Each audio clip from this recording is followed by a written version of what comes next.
So the first thing I want to do is add in my nature photo here, and then I'm just going to add the portrait photo straight over the top of that onto a new layer.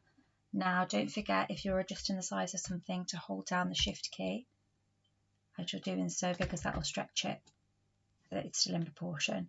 And once you've got that place where you want it to be, you can press enter.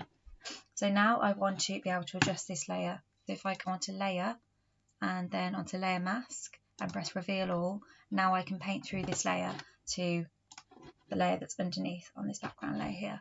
So I'm going to use the brush tool to do that, and this is quite small at the moment, so if you go up to the top here you can increase the size of that if you want to. So I'm just going to go straight over the top here. If I make a mistake, I can just go back like this and cover that up. Now as I get closer to the silhouette on this one, I can start to decrease the opacity. So I want 100% opacity, which will make it go all the way through to the image below, or I can decrease that down to a lower opacity so that I can see some of both images, which is very useful when you're blending images together.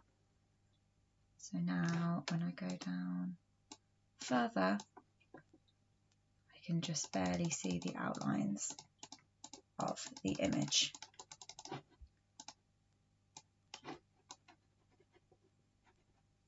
So now I've got that portrait in place.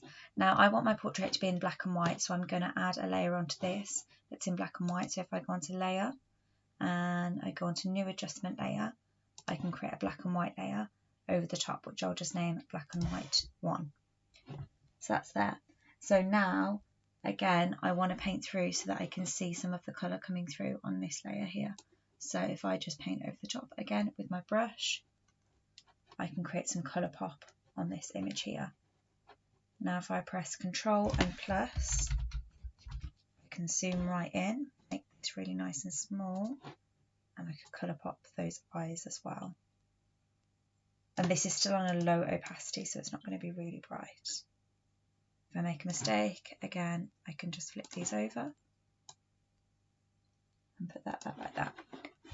Now I'm going to zoom back out again, so you can see the silhouette there. Now I'm going to add a nature layer back over the top of this one. This is how I can create some level of double exposure. So if I make this again a reveal layer, so I've gone to layer mask, reveal all. Now I can paint through this layer here, so I'm going to increase my brush size slightly, a bit more.